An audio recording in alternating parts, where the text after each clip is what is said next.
ಸೀರೆ ಖರೀದಿ ಮಾಡಿ ಮನೆಗೆ ತೆರಳುತ್ತಿದ್ದ ಮಹಿಳೆಯರ ಕೊರಳಿದ್ದ ಸುಮಾರು 6 ಲಕ್ಷ ರೂಪಾಯಿ ಮೌಲ್ಯದ ಚಿನ್ನದ ಮಾಂಗಲ್ಯ ಸರವನ್ನು ಬೈಕಿನಲ್ಲಿ ಬಂದ ದರೋಡೆಕೋರರು ಆಡು ಹಗಲೇ ಕಸಿದು ಪರಾರಿಯಾಗಿರುವಂತಹ ಘಟನೆ ಚಳ್ಳಕೆರೆ ನಗರದ ಸೈನಿಕ ಆಸ್ಪತ್ರೆಯ ರಸ್ತೆಯಲ್ಲಿ ನಡೆದಿದೆ. ಈ ಕುರಿತು ಚಳ್ಳಕೆರೆ ಪೊಲೀಸ್ ಠಾಣೆಯಲ್ಲಿ ಪ್ರಕರಣ ದಾಖಲಾಗಿದೆ.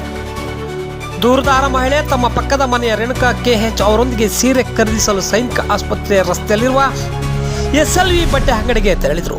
ಖರೀದಿ ಮುಗಿಸಿ ಅಂಗಡಿಯಿಂದ ಮನೆಗೆ ನಡೆದುಕೊಂಡು ಹೋಗುತ್ತಿದ್ದ ವೇಳೆ ಚಿರು ಮೆಡಿಕಲ್ ಎದುರಿನ ಹನುಮಾನ್ ಪ್ರಾವಿಜನ್ ಸ್ಟೋರ್ ಬಳಿಯ ತಿರುವಿನಲ್ಲಿ ಹೋಗುತ್ತಿದ್ದಾಗ ಬೈಕಿನಲ್ಲಿ ಬಂದ ಇಬ್ಬರು ಅಪರಿಚಿತ ವ್ಯಕ್ತಿಗಳು ಏಕಾಏಕಿ ಮಹಿಳೆಯ ಸಮೀಪ ಬಂದಿದ್ದಾರೆ.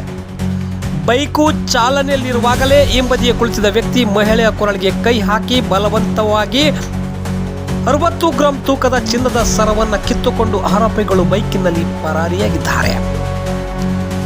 ಕಳವಾದ ಸರವು 2 ಎಳೆಯ ಮಾಂಗಲ್ಯ ಸರವಾಗಿದ್ದು ಇದರ ಒಟ್ಟು ಮೌಲ್ಯ ಸುಮಾರು 6 ಲಕ್ಷ ರೂಪಾಯಿ ಎಂದು ಅಂದಾಜಿಸಲಾಗಿದೆ. ಘಟನೆಗೆ ಸಂಬಂಧಿಸಿದಂತೆ ಸಂತ್ರಸ್ತೆ ನೀಡಿದ ದೂರನ್ವಯ ಚಳ್ಳಕೆರೆ PSI ಶಿವರಾಜ್ ಜೆ ಅವರು ಪ್ರಕರಣವನ್ನು ದಾಖಲಿಸಿಕೊಂಡಿದ್ದಾರೆ.